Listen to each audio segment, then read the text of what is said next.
Here I have Xiaomi Mi Note 3 and let me show you how to insert here the Nano SIM card. So at the very beginning, let's start by switching off the device. Let's hold down the power key for a couple of seconds, choose power off and tap power off again just to confirm the whole operation. Afterwards, let's prepare some special tool.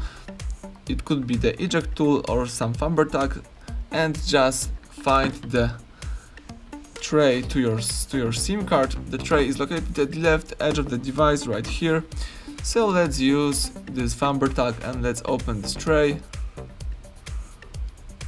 As simple as that. Right now you can remove the whole thing from your device. Let me do it. Here you can insert two Nano SIM cards. So let me just insert the one SIM card. Here I have such a card with the characteristic edge right here. Let's place this card, for example, in this slot. But as you can see, you may also insert this card into this slot. So let me leave it right here, for example, and let's insert this card to your device. So let me do it. Let's press it to the end.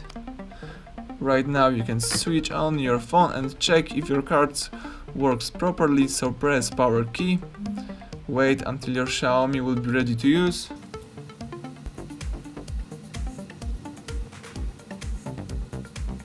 Excellent, as you can see right now you can use your device. So thank you for watching, please subscribe our channel and leave thumbs up under the video.